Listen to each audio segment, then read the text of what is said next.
So apparently, Von Miller almost joined the Cowboys before ending up with the Bills.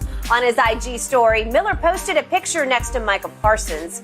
Take a look at the caption. It reads, "It almost happened." Shannon, do you have a problem with Von posting this? I don't, but it's not true because it gives the Cowboys fans sense of hope, false hope. Skip, this deal was never close. Von Miller is the first player in the NFL, defensive player, to get 2 contracts of over $100 million. The Cowboys were unwilling to give Bobby Wagner $10 million a year. Von Miller got 6 years for $120. He got $45 million at signing, $51 million guaranteed. All the free agents that the Cowboys signed didn't add up to what Von Miller is going to make. Yep. So how the hell was that going to happen?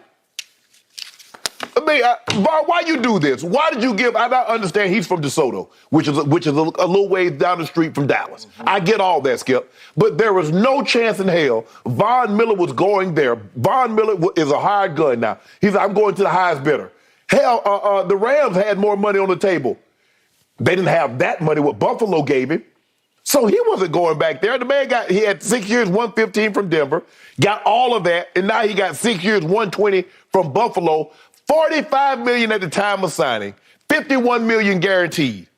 How did Skip? They signed Fowler for $1 million. They signed Wolf Hunter for $2 million. $1 million for Dante Fowler. Oh, he's going to change the world. And you would Bobby Wagner, who's a 7-time All-Pro, who knows DQ system, Dan Quinn, the D-coordinated system, frontwards and backwards. You wouldn't give him $10 million a year, but you was willing to give Von Miller $20 million a year?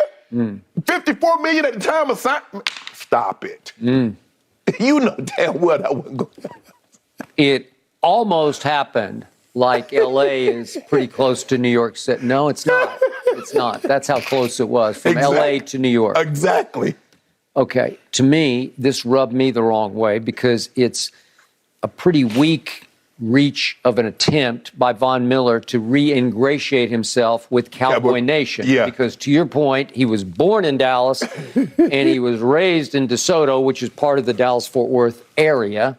And he went to Texas A&M and his heart is still there, but we all know it wasn't even close. It wasn't no money there, though. His heart's there, but wasn't no money there. Unless he wanted to play for the Cowboys just to sort of finish off his career as a Cowboy for nothing, he could have done that. And what I keep telling you, everybody want to be a Cowboy. They want that star to help. No, they don't. They won't get paid. That's what they want. Well, I mean, there are those who say, well, I would do that. I mean, it's rare, but if that's what he wanted, don't throw this up to me because it wasn't close. No, it wasn't. And it's like, damn, it almost happened. No, it didn't. I'm sorry. And then he posts a picture with him and Micah. Like, think of the team we could have been. Well, I'm not going to think about it because it wasn't close and it'll never happen. I believe it was closer for him going back to the Rams. Yeah, I'll buy that. Playing with Aaron Donald, playing with Leonard Floyd. Yeah, that's and Greg Gaines. I mean, that was basically an idea, a match made in heaven. It was. You got any pass rusher say, man, if I could have my choice, who would I like? Give me Aaron Donald. Agreed. Give me Aaron Donald. I agree. So this is what hit me the worst way. He just took a ton of money to go to Buffalo. Yes. And they have a little inferiority complex because they're a small market, stuck way up there in the top of the state of New York. Yep. And all of a sudden he's talking about, damn, I almost was a Dallas Cowboy, America's team. If I'm a Buffalo Bills fan, I don't love this. If I'm one of his new Buffalo teammates who probably don't know him very well, I don't love this because why would you even bring this up? We just paid you, and you just took our money. And I appreciate it. You know, I'm just saying, I'm just reminiscing. I reminisce. You know that song, I reminisce. Hey, he's just reminiscing what could have been. But we got him, and y'all know. He's going to be in 40 on Buffalo, and he's not going to be in 40 on the Cowboys. Well, and unfortunately, Buffalo's going to be way better than the Dallas Cowboys because a lot of people think they're good enough to win the whole thing. And I believe they are good enough to win the whole thing. Okay. If Josh Allen keeps on the arc that he's on, absolutely. I mean, with Stephon Diggs and Gabriel Davis and Skip, and now they got a guy that can go get the quarterback. Mm-hmm. Yes, so they're going to be substantially better. His lame attempt to try to re-ingratiate himself with Cowboy Nation came across to me like rubbing our nose in it that we didn't get you. Well, Why make me ache over this? Why tease me with the fact that it almost happened, even though I know it didn't? Then I start thinking, well, maybe it could have. Well, why didn't you just make it happen if you wanted it to happen? Man, they giving up that kind of money to play for the Cowboys. Why not? They gave this man 45. Skip, think about how old Vaughn is. Vaughn is in his 30s. He is.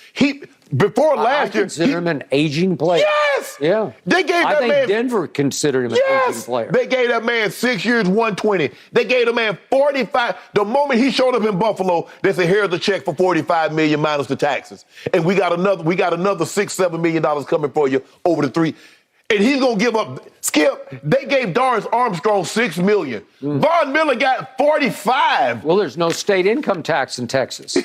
That'd save you a little bit, right? Hold on. How much? Who doesn't want to play for America's team? Y'all don't win nothing. Huh? We win the division every year. It's like clockwork. Since 96, we back right in and win the division. You guys got one of the worst playoff records since y'all last won the Super Bowl. Really? Yeah. Well, maybe he could have changed that. Maybe he could have. His heart's still in Texas. You just said Jerry Jones worth $10 billion. Tell Jerry to come out his pocket. There's a thing called a cap. And there's no cap. And they keep. How do the Rams playing all these players? I don't know. They about to redo Cooper Kupp. Aaron Donald about to get some more money. They just played Allen Robinson. They just redid Matthew Stafford. So somebody got some. They just played Leonard Floyd last year. Dak just made $75 million last year. That's where it all went.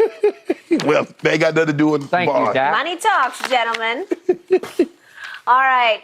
Shannon, we got to talk about one of your favorites, LeBron tweeting about one of the biggest plays of the weekend. But what was this is about? he just thirsty for attention? You see, Bob? That's next when we come back. Down the Seahawks' interest in Baker Mayfield after saying the team would not trade for a veteran, then saying that projected starter Drew Lock would have been the top quarterback in this year's draft. Meanwhile, Pro Football Talk outlining an option where the former Heisman winner could be released. All that would take, well, for Baker to reduce his guaranteed $18.8 million salary. All it takes is money, right? Shannon, what's your reaction to the above scenarios? I say, Baker Mayfield, you a damn fool if you were to do that. Skip. Thank you. Skip, I want to put this in context for people at home. People at home, you have a nice job. You're making $100,000, $150,000, let's $75,000, whatever you're making. And the boss, you know what? You don't have anything else lined up. Now, you're going to get this money. You go to your boss and say, you know what? I ain't got anything lined up, but I want you to fire me and not have to pay me anymore. Where do they do that at? Baker's got $18.9 million coming, whether he plays with the Browns, whether he doesn't do anything. And so they want Baker to go to the Browns and say, you know what? Cut my salary in half. Instead of giving me 18.9, give me 9.9. Give me 11. Give me $12 million. Skip, the difference, they're like, well, see what Odell did. Odell knew the teams that had the teams that didn't have the money, it goes worst to first. So it's going to be Jacksonville. It was going to be all these bottom tier teams where he's not going to have an opportunity to get to the playoffs. He's not going to be playing with top tier quarterbacks. So it was right for him. In Baker's situation, all the top teams don't need him. It's going to be a bottom tier team. I don't trust anything Pete Carroll said anyway. Because remember, he said that Russell's not going anywhere. Russell Wilson's going to be here for a long time. As I know, Russell's the quarterback of my team, the Broncos. So I don't trust anything Pete Carroll says. But this is what I do know. No matter, and I don't think Baker's a great quarterback. I think Baker is average. He's better than Geno Smith. He's better than Drew Lock. He's better than Jacob Eason on their absolutely best days. He's better than them. But ain't no way, Skip, do you know how hard it is for an NFL player, not MLB, not NBA, do you know how hard it is for an NFL player to be in a situation where he has guaranteed money? First of all, the player union would never let that happen. You ain't giving back jack. You fought so hard to get it. Remember that, Skip, they already upset at Deshaun for getting all this guaranteed money. The last thing you want to do is have another player give guaranteed money back. So absolutely not, Baker Mayfield. Don't you give them a dime, because guess what? You're going to make $19 million whether you're on the Browns roster or you sitting at home and nobody calls you. I'm not giving you that back. Thank you. Although, the same story pointed out that guess who was a quote-unquote damn fool then? Last year at the trade deadline, Odell Beckham Jr. said, yeah, I'll reduce my salary if you'll let me walk. Right, but here's the thing, though, Skip. The thing is that